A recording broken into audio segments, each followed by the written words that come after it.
Cavalcade of Kings.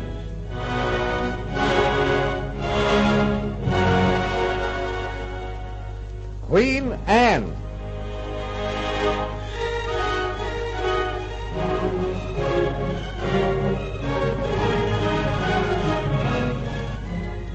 The Cavalcade of Kings rides on. Anne, Queen of Great Britain and Ireland, approaches. She was born at St. James's Palace on the 6th of February, 1665, and was the second daughter of James II and his first wife, Anne Hyde. In 1683, Anne married the handsome young Prince George of Denmark, and soon after appointed Sarah Churchill, wife of John Churchill, afterwards the famous Duke of Marlborough, as one of her ladies-in-waiting. It is March 1702. King William is dying in his palace at Kensington. Anne sits in her green room at St. James with her husband, Prince George, awaiting news of her royal brother-in-law.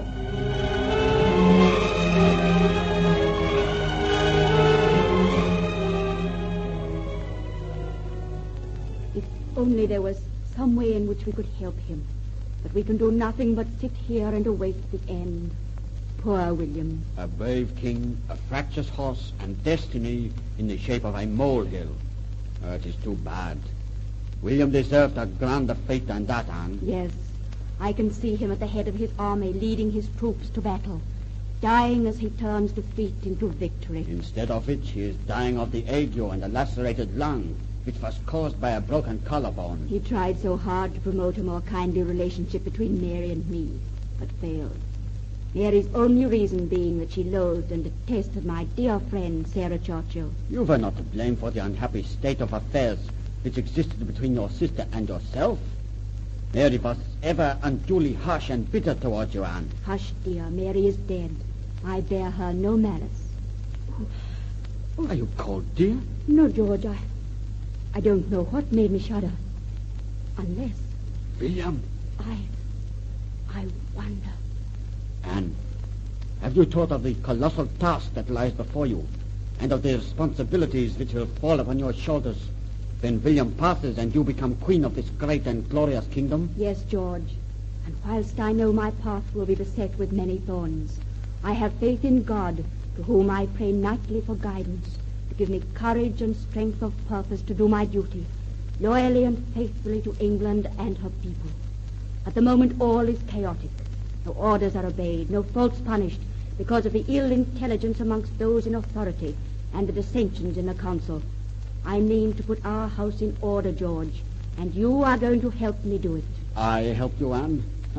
Any authority I might once have possessed has been stripped from me by the humiliations I have suffered at William's hands. I do not think he really meant to be unkind, George. Anne, I have not forgotten, if you have, the time I took part at my own expense in the king's expedition to Ireland.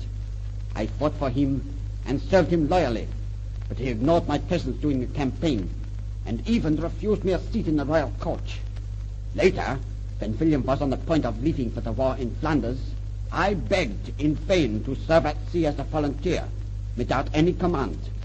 He merely laughed in my face and took a far less able man.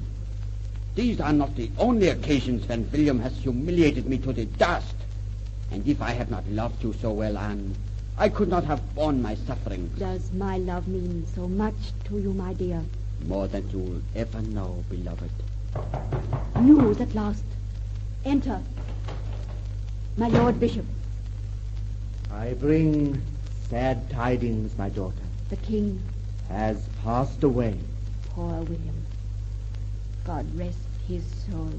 My daughter, you are prepared to assume the high estate which is rightfully yours? I am prepared, my Lord Bishop. 'Tis well.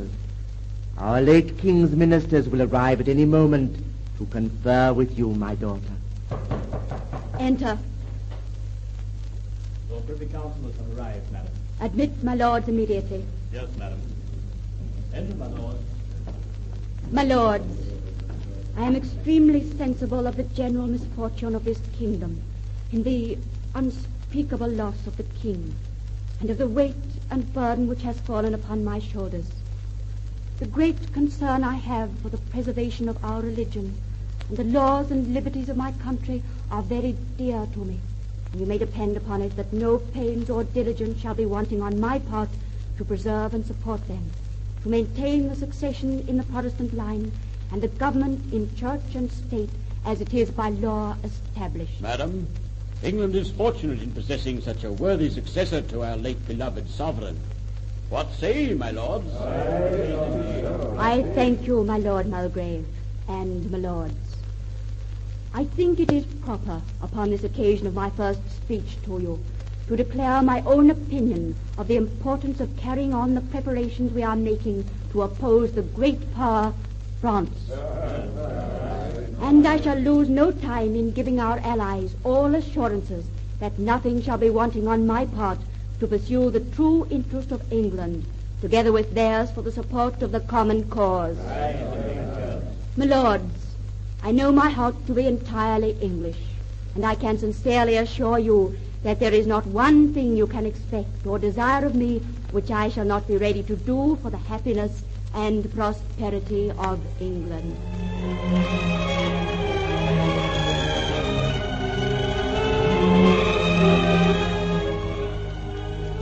On St. George's Day, April the 23rd, 1702, Anne was crowned Queen of England. Shortly after, she made her husband Commander-in-Chief of the Army and Lord High Admiral of the Fleet. She created Lord Mulgrave, who had once been a suitor for her hand, Duke of Buckingham and Lord Privy Seal, and Marlborough was reappointed Ambassador Extraordinary to The Hague and the chief in command of the army on the continent, which was to make war against France. It is 1704, and Queen Anne is anxiously awaiting news of Marlborough's activities in the Netherlands. Colonel Park arrives, worn and mud-spattered after his 7 days' ride across Europe.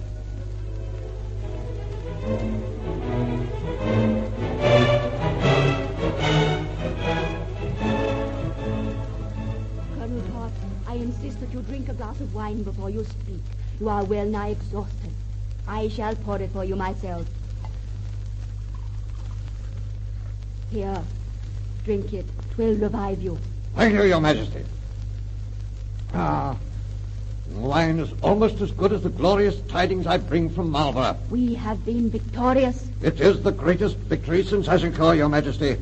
The British troops are safe, and England exalted beyond our wildest dreams. And France? The Battle of Blenheim has humbled France and completely crushed her power over Europe. Tell me every detail, so that I can appreciate to the full the bravery of my troops and their general, my Lord Duke of Marlborough. The French army was in Bavaria. Marlborough suddenly marched up the Rhine and across the wooded hills of the Black Forest. He found the French army at Blenheim on the Danube and utterly defeated it. It was the first time a French army has been defeated during the reign of Louis. My heart thrills with pride, my good Colonel Park. God bless you for your diligence in hastening home with such glorious tidings. I now take pleasure in offering you the customary reward of £500, which is always given to the bearer of good news. Gracious lady, £500 means a lot to a poor soldier. But there is something I would treasure far more than 500 times £500. And what is that, Colonel Park? The gift of Your Majesty's portrait. Sir, such a poor thing is a most inadequate reward for the faithful service you have performed. It is something that money cannot buy, ma'am, and only you can bestow. Then I shall give you this miniature, which was painted by Nella. Take it with my heartfelt thanks and my blessing. God bless you, ma'am. It is a singular honor to be privileged to serve such a gracious lady as Queen Anne of England.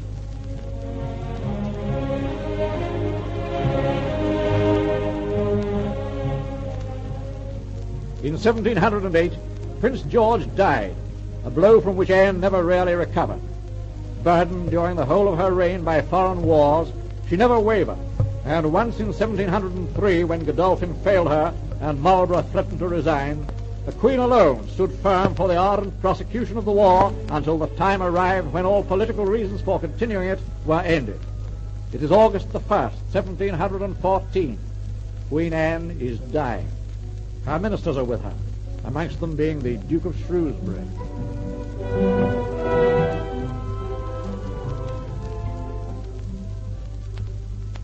My lords, I have been most fortunate in being surrounded and supported during my reign by many brave men. Marlborough, Rooke, Buckingham, Bolingbroke, Harley, men whose names will be written in letters of gold on the pages of England's history. How very grateful I am to them all for their loyal and faithful service to me, their queen. We have counted it an honor to have served your majesty. Ah, Shrewsbury, that has not always been the case. Many times have the Whigs hectored me and tried to frighten me into a compliance with their wishes. They thought, because I was a woman, I would be pliable and weak, but they were mistaken. No man could have ruled England more wisely than Queen Anne has done. That is a great compliment, my Lord Duke. And now, tell me, what is this talk of a Jacobite restoration I hear? A move is on foot to place James Fitzjames on the English throne.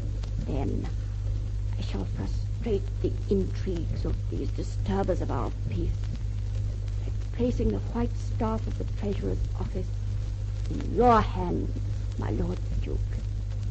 See to it that you serve my heir, George, Elector of Hanover, with the same zeal and diligence as you have served Anne Stuart. And now, good Shrewsbury, there are some personal bequests I would make to Christopher Wren, John Evelyn, Doc, and Isaac Newton. Here is the list. I know I can rely upon you to perform this last service for me. It shall be my most sacred trust, your majesty.